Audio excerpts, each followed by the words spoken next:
ke-188. Rubbama terkadang istahya malu al-arifu orang yang sudah kenal dengan Allah ayyarfa'a untuk melaporkan hajatahu keperluan-keperluan atau kebutuhan-kebutuhannya ila maulahu kepada Allah. Malu dia berdoa meminta kepada Allah, malu karena orang yang meminta kepada Allah itu seolah-olah Allah itu lupa, nggak akan ngasih kepada makhluknya. Padahal Allah itu senantiasa bertanggung jawab kepada ciptaannya. Lalu kita minta seakan-akan Allah lupa, seakan-akan Allah malu, enggak tahu bahwa kita butuh. Allah mah sangat tahu dengan makhluk yang diciptakannya kebutuhan, kekurangan, dan keperluannya. Tiap detik kapanpun, maka orang yang sudah kenal dengan Allah malu minta itu. Kenapa dia malu? Iktifaan, karena merasa cukup bimasyiatihi dengan ketetapan dan kehendak Allah. Pakai apa? Maka bagaimana mungkin la yastahi, dia tidak malu ayyarfaha menyampaikan keperluannya ila khaliqatihi kepada makhluk Allah. Kepada Allah saja dia sudah malu untuk minta, apalagi kepada manusia. Begitu maksudnya mah, pendeknya mah. Jadi orang yang sudah arif billah mah enggak sentuh punta penta. Malu dia minta kepada Allah itu. Kenapa? Iktifaan bimasyiatihi, karena dia sudah merasa cukup. Allah tahu bahwa saya itu lagi butuh. Allah tahu segala apa yang kekurangan saya. Dan Allah bertanggung jawab atas makhluknya. Maka orang yang sudah kenal dengan Allah seperti itu, dia nggak mau minta, malu. Karena dia sudah merasa cukup dengan ilmunya Allah, dengan mengetahuinya Allah akan kebutuhan yang dia butuhkan. Kalau dia malu minta kepada Allah, apalagi kepada manusia, enggak sejelema anu wauh jeung Allah mah teu punta penta, walaupun dia sangat butuh, dia diam, enggak minta. Nah itu intinya. Jadi secara umum pada hikmah yang ke 188 ini berbicara soal doa. Berdoa itu artinya meminta, tetapi jangan dijadikan sebab atau jalan untuk mendapatkan yang kita butuhkan. Kita semua tentu di sini suka berdoa kan? Ibu suka doa? Suka doa, artinya doa itu yang minta. Bapak juga suka berdoa, suka minta. Saya tanya sekarang, apa yang mendorong Bapak Ibu minta atau berdoa kepada Allah? Umumnya orang itu minta karena dia butuh. Kalau dia nggak butuh, nggak bakalan minta. Kita susah, butuh kita dengan harta benda. Berarti kita minta kepada Allah. Allah Maha Kaya. Berarti kita minta kepada Allah tentang harta benda yang kita butuhkan. Itu kenyataan yang ada. Kalau itu yang menjadi pendorong kita di dalam kita berdoa kepada Allah, nanti kesananya bermasalah dengan kabul dan tidak kabul. Kalau kita itu berdoa terdorong oleh kebutuhan, maka kesannya kita berharap dengan pemberian Allah. Tetapi berdoa itu adalah perintah Allah. Allah memerintahkan kita untuk berdoa. Dalam Quran surat Al-Mu'min surat ke-40 ayat 60. Allah menyuruh kita untuk berdoa, ud'uni astajib lakum. Mintalah kamu kepadaku, astajib lakum, akan aku penuhi apa yang kamu minta.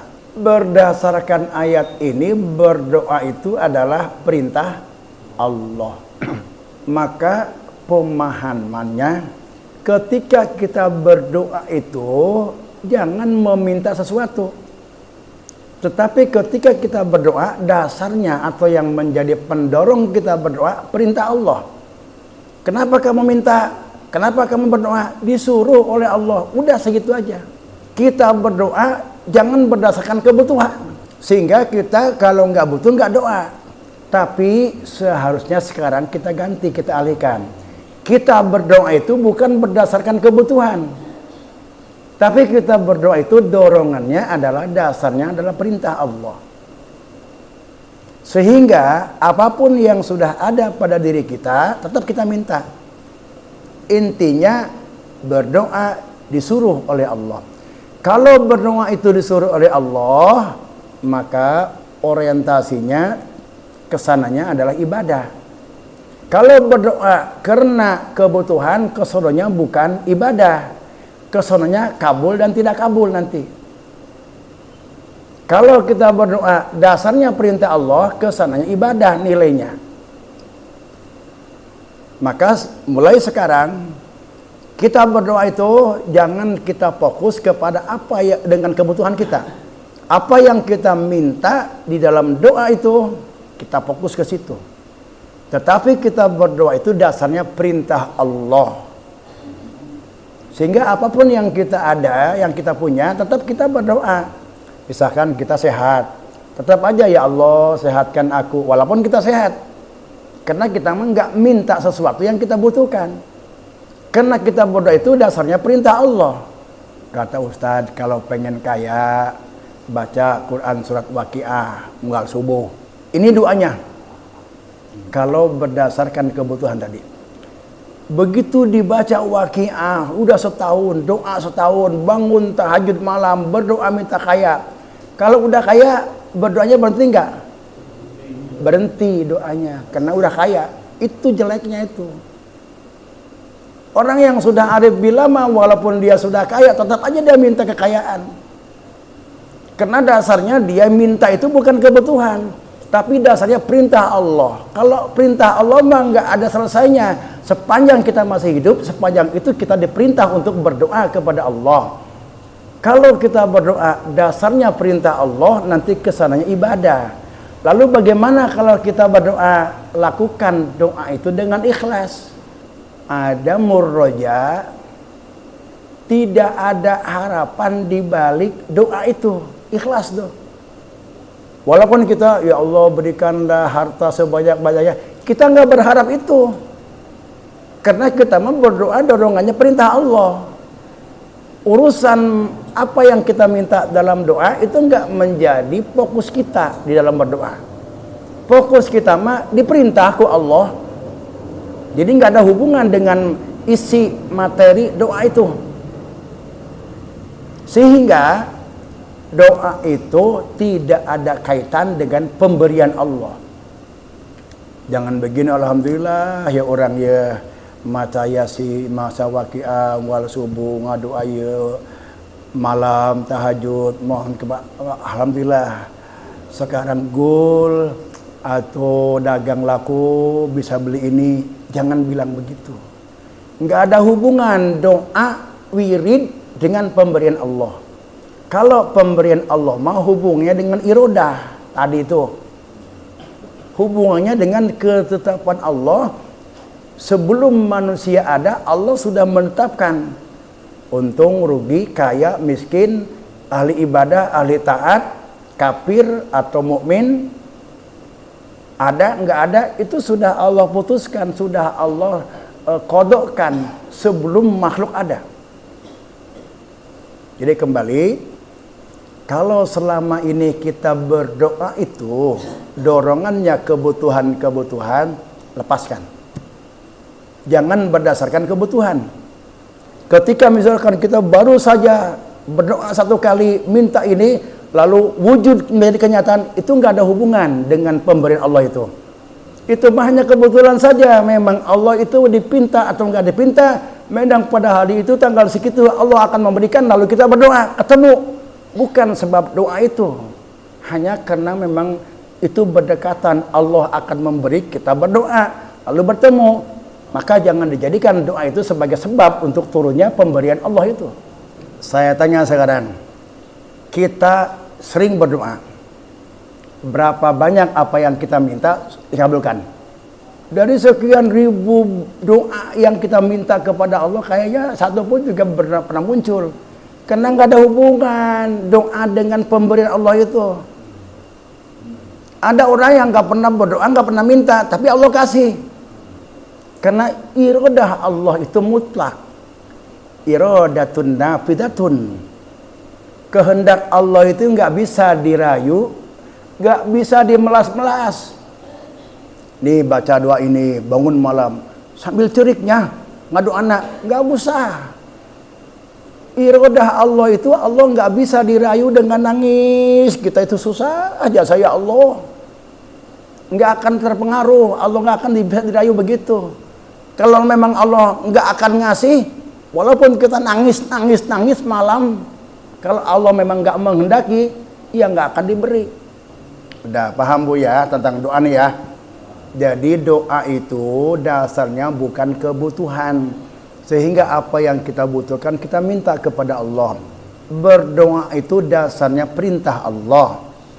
Ya, kalau perintah Allah itu nanti kaitannya dengan ibadah. Supaya ibadah itu dapat pahala, maka berdoanya dengan ikhlas. Bagaimana berdoa dengan ikhlas itu? Jangan pengen apa-apa dari doa itu. Sehingga kalau kita itu berdoa pengen apa-apa dari doa itu, berarti kita nggak ikhlas.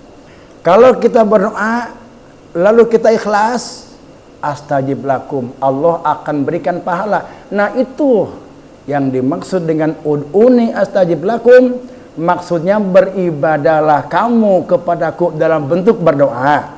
Kan beribadah itu ada bentuk sholat, ada bentuk puasa, ada bentuk bersedekah. Tapi ud'uni itu maksudnya beribadahlah kamu kepadaku dalam bentuk berdoa, dalam bentuk meminta. Tapi berdoa itu jangan dijadikan dasar, jangan dijadikan sebab untuk mendapatkan apa yang kamu butuhkan.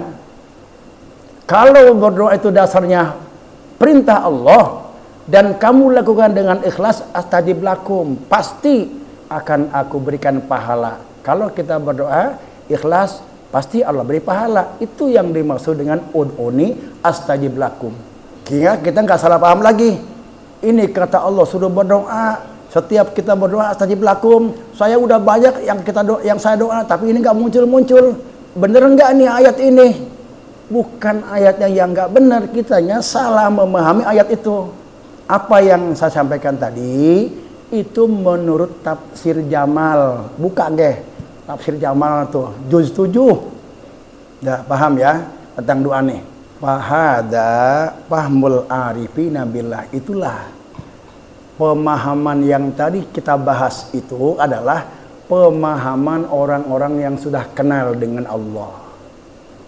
Kalau kita berdoa dasarnya kebutuhan itu orang-orang yang belum kenal dengan Allah itu. Barulah kita masuk kepada hikmah ini.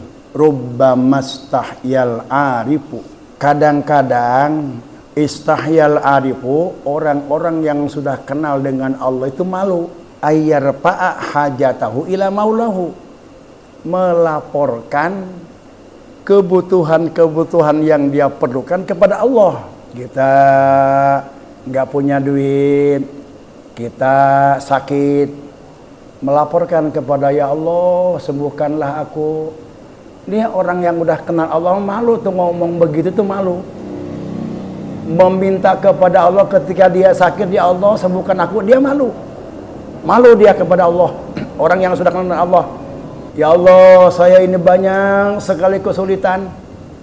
Mudahkanlah segala kesulitan saya ini. Orang yang sudah kenal Allah itu malu untuk melaporkan kebutuhan-kebutuhannya, kesulitan-kesulitannya, kekurangan-kekurangannya kepada Allah. Malu dia. Kenapa malu? Iktifaan bimasyiatihi, karena dia sudah merasa cukup dengan keagungan Allah. Allah Maha mengetahui. Walaupun kita nggak melaporkan kebutuhan kita, sebelum kita melaporkan pun juga Allah mah tahu kita itu butuh. Sebelum kita berdoa pun Allah mah sudah mendengar kalbu kita sebelum kita ngomong, misalnya kita itu. Allah Maha Kaya. Allah tidak akan membiarkan kepada makhluknya. Allah Maha Bijaksana. Nah, ketika orang yang arif billah itu tenggelam di dalam keagungan Allah, bahwa Allah adalah maha bijaksana, bahwa Allah adalah maha mengetahui, bahwa Allah adalah maha memelihara semua makhluknya, dia malu untuk menyampaikan, melaporkan kebutuhan-kebutuhannya. Kenapa? Iktifaan bimasyiatihi, karena dia sudah merasa cukup dengan kehendak-kehendak Allah. Contoh Nabi Allah Ibrahim. Nabi Allah Ibrahim itu kan hidup dalam zaman Raja Namrud. Selalu mengajak Raja Namrud itu raja yang sombong, raja yang berkuasa, bahkan dia mirip dengan Fir'aun mengaku Tuhan. Nabi Ibrahim tidak henti-hentinya mendakwakan untuk menyembah dan mentauhidkan Allah Subhanahu wa taala. Puncak kemarahan Namrud, lalu Nabi Allah Ibrahim itu akan dibakar. Masyarakat disuruh mengumpulkan kayu-kayu ditumpuk untuk membakar Nabi Allah Ibrahim. Dan siap Nabi Ibrahim itu dimasukkan ke dalam tumpukan api, datang malaikat Jibril. Wahai Ibrahim, apa yang kau perlukan dariku? Engkau kan sebentar lagi mau dilempar itu ke api, kamu akan terbakar. Apa yang kau perlukan, apa yang kau butuhkan kepadaku? Kata malaikat Jibril. Silahkan ya Ibrahim. Kata Nabi Ibrahim, saya nggak butuh kamu. Lalu kamu butuh dengan siapa? Saya butuh kepada Allah. Dan Allah, nah ketika itu Nabi Allah Ibrahim sedang tenggelam di dalam keagungan Allah. Allah pasti tidak akan membiarkan hambanya dalam kesulitan. Allah pasti tahu bahwa saya akan dicemplungin ke api itu. Dan pasti Allah tidak akan membiarkan hambanya sengsara. Tenggelam dalam kebesaran Allah saat itu Nabi Ibrahim. Sehingga Nabi Allah Ibrahim itu tidak minta, ya Allah selamatkan saya dari api ini. Enggak minta begitu, enggak berdoa. Tetapi sibuk dengan berzikir yang dibaca oleh Nabi Allah Ibrahim, hasbunallah wa ni'mal wakil, hasbunallah wa ni'mal wakil. Tidak minta kepada Allah, sibuk dengan berzikir, sehingga dia itu lupa untuk meminta kepada Allah karena dia sedang tenggelam di dalam lautan kebesaran Allah. Allah Maha Tahu, Allah Maha Adil, Allah Maha memberikan pertolongan, Allah Maha melindungi makhluknya dalam kesusahan. Begitu dilempar, dia berzikir, hasbunallah wa ni'mal wakil, hasbunallah wa ni'mal wakil. Cukup bagi saya Allah. Wa ni'mal wakil, Allah itu sebaik-baik yang memelihara. Itu yang dia yakini, tenggelam di situ. Begitu Namrud itu melemparkan Nabi Allah Ibrahim ke dalam kobaran api yang menggunung itu, basaratin naru salaman wa bardan ala Ibrahim, maka api itu menjadi dingin dan Nabi Allah Ibrahim merasa aman dan selamat di dalam kobaran api. Begitu sudah mati apinya, semua Namrud dengan pengikutnya bersorak, wah Nabi Allah Ibrahim sudah jadi arang. Begitu dibuka, Nabi Ibrahim bangun ketawa-ketawa. Masih utuh, nggak ada selembar kain pun yang terbakar. Malah kedinginan. Malah kedinginan. Kenapa kedinginan? Itulah Allah akan memberikan kepada orang yang tidak meminta kepada Allah dengan sesuatu pemberian yang lebih baik daripada orang yang meminta. Cuma tidak memintanya orang itu bukan tidak meminta diam. Orang mah cuma yakin Allah Maha melihat, Allah Maha tahu, tapi dikir henteu, minta henteu, dikir henteu. Salah. Nabi Allah Ibrahim atau orang yang arif billah itu enggak minta kepada Allah, kena sibuk dia dengan zikir hasbunallah hasbi Allah atau hasbunallah. Kita jangan sepotong-sepotong mengikutinya. Tenggelam dengan keagungan Allah. Allah Maha tahu bahwa saya butuh. Lalu enggak minta, tapi enggak zikir. Ngahanang bedi imah zikir ente. Jangan begitu. Terus kumaha Allah Maha tahu. Iya, Allah Maha tahu. Tapi kita tuh sepotong-sepotong mengikutinya. Orang arif billah itu enggak berdoa itu bukan karena dia enggak mau berdoa. Karena sibuk dengan zikir, mengagungkan Allah sehingga dia lupa untuk minta. Lalu Allah itu akan memberikan kepada orang yang tidak minta sesuatu yang lebih baik daripada orang yang meminta kepadanya. Terkadang datang kepada orang yang arif billah halatun suatu keadaan. Suatu keadaan. Keadaan yang bagaimana? Keadaan yang dia tenggelam di dalam kebesaran Allah. Orang itu dia sedang tenggelam dalam kebesaran Allah, artinya dia betul-betul meyakini Allah Maha tahu, Allah Maha adil, Allah Maha kaya, Allah Maha menyelamatkan, Allah Maha melindungi. Dia tenggelam dengan sifat-sifat kebesaran Allah, maka dia tidak minta kepada Allah, malu dia kalau minta. Dia tidak mintanya itu sibuk dengan zikir. Zikir, baca Quran, atau tafakur. Sibuknya dia itu tafakur, baca Quran, zikir dan lainnya, atau baca istighfar. Dan terkadang pula datang keadaan kepada orang yang arif billah itu tenggelam dalam kehinaan diri, bukan tenggelam dalam kebesaran Allah. Dia tenggelam dalam kehinaan diri. Besok mau manakiban, penting iya can boga beas, can boga duit. Gampur, ini pengalaman bagus sih, May. Itu tenggelam dalam diri, lu geus teu boga nanaon. Tapi enggak menyerah, enggak begini kulantaran ieu geus peuting, ieu geus jam 5 can boga nanaon. Lah umumkan manakiban pre, enggak begitu.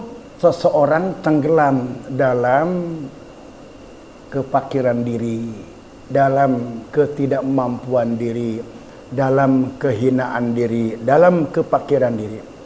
Nah, ketika orang yang arif billah itu tenggelam dalam kehinaan, kepakiran, kelemahan diri, disitulah dia berdoa. Tetapi dia berdoa itu bukan untuk meminta, tetapi dia berdoa kepada Allah itu bukan karena terdorong kebutuhan untuk meminta sesuatu yang dia belum punya, tetapi dia berdoa itu liizharil fuqara, untuk mengakui dan memperlihatkan kefakiran dia kepada Allah, bukan untuk meminta yang dia butuhkan. Nah, jadi yang kedua tadi yang saya bahas, ketika kita berdoa itu jangan dijadikan sebab atau jalan untuk mendapatkan sesuatu yang kita butuhkan. Tapi apa tujuan daripada atau rahasia daripada berdoa? Maka di sini rahasia nih. Rahasia Allah menyuruh kita berdoa. Annallaha ta'ala la ya'muru ibadahu bitolabi wasu'ali minhu illa liidharit tiqorihim ilaihi walil qiyami bihukukir rububiyati.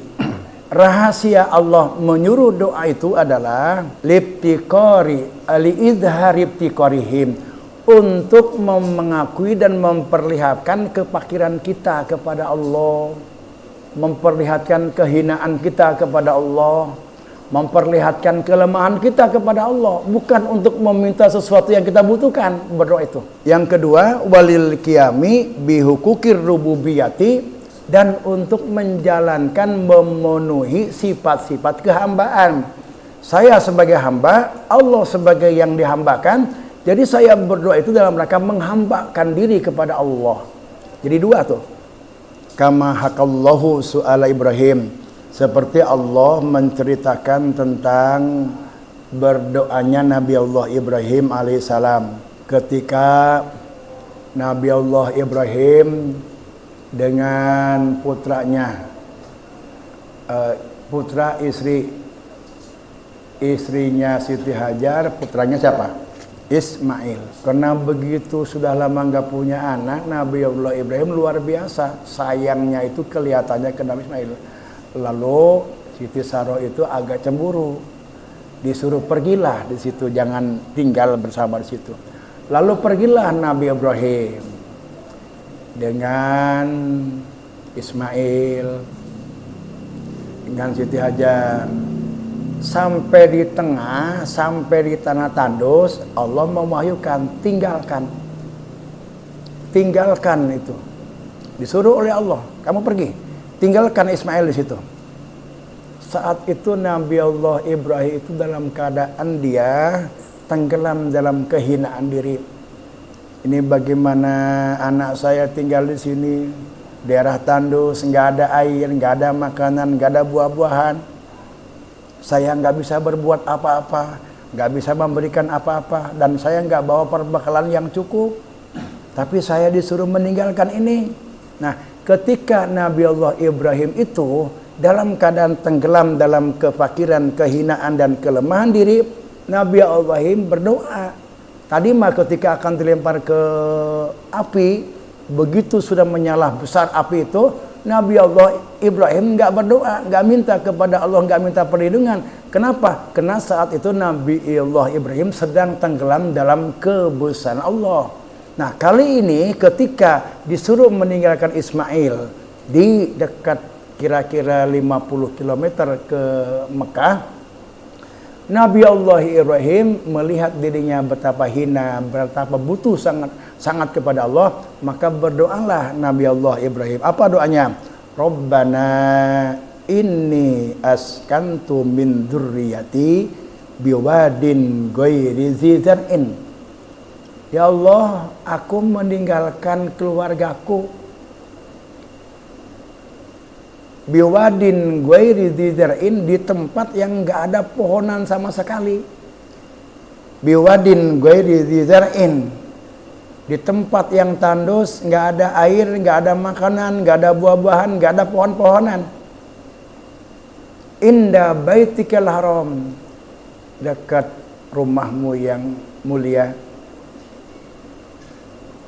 Dia berdoa, berlindung kepada Allah, meninggalkan anak istri di tempat yang tandus, yang tidak ada air, tidak ada makanan. Rabbana liyuqimus shalah, dan jadikanlah keturunan-keturunan anak-anakku nanti ini orang-orang yang menjalankan sholat. Waj'alil af'idata minan nasi hubban ilaihim, dan tolong jadikanlah hati-hati manusia cinta dan mengenang kepada keluargaku Ismail. Wa razaqahum minas samarati, dan akhirnya Allah itu memberikan rezeki banyak buah-buahan. Walaupun tandus, tapi dari berbagai macam daerah semua buah-buahan itu ada. Jengkol di Mekah ada, walaupun pohonnya nggak ada. Pete ada, pete. Terong ada, gede-gede terong. Beda terong Indonesia dengan terong Arab Bengkulu, ada ya terong Arab mambu subuh ngakan hiji terong. Kemudian diabadikan doa itu dalam Quran surat Ibrahim, surat ke-14 ayat 40. Rabbi ja'alni muqimas sholati wa min dzurriyyati Rabbana wa taqabbal du'a. Jadi tergantung keadaan. Baik mana antara berdoa dengan tidak berdoa, tergantung keadaan. Kalau kita sedang tenggelam di dalam kebesaran Allah, nggak usah berdoa. Tapi bukan berarti diam gak berdoa, berzikir dan berusaha. Kalau kita sedang tenggelam dalam kehinaan, kefakiran, kelemahan diri, berdoa. Jadi kalau ditanya bagus mana antara meminta dengan tidak meminta, tergantung keadaan kita. Kalau kita sedang tenggelam dalam kebesaran Allah, percaya banget, yakin Allah itu tahu saya butuh, Allah itu melihat saya itu kekurangan-kekurangan apa, Allah melihat kepada saya. Dan Allah itu maha melindungi makhluknya yang lemah. Ketika kita tenggelam dalam sifat-sifat kebesaran Allah seperti itu, nggak usah berdoa, tapi sibukkan dengan berzikir kepada Allah Subhanahu wa taala. Ketika kita tenggelam dalam kehinaan diri, lemah, gak mampu, banyak keperluan-keperluan, maka di situ kita diperintahkan untuk berdoa. Tapi berdoanya kita itu bukan untuk meminta apa yang kita butuhkan. Kita berdoa saat itu untuk mengakui dan memperlihatkan kelemahan, kehinaan, dan kebutuhan kita kepada Allah Subhanahu wa ta'ala. Nah, jadi kesimpulannya, bagus mana antara berdoa dan tidak berdoa tergantung keadaan. Kalau kita dalam keadaan sedang iman tinggi, tenggelam dalam kebesaran Allah, maka nggak usah berdoa. Cukup dengan kita meyakini bahwa Allah Maha tahu akan segala kebutuhan kita, tapi sibukkan kita dengan berzikir kepada Allah Subhanahu wa taala. Ketika kita tenggelam dalam kehinaan diri, kepakiran diri, kelemahan diri, maka berdoalah kita. Tapi berdoanya itu bukan untuk mendapatkan sesuatu yang kita butuhkan. Berdoanya itu tujuannya untuk memperlihatkan kehinaan, kefakiran, dan kebutuhan kita kepada Allah. Yang kedua, untuk menjalankan kehambaan. Bahwa kita adalah sebagai hamba yang punya kewajiban untuk menghambakan diri kepada Allah Subhanahu wa ta'ala. Nah, itu kesimpulannya.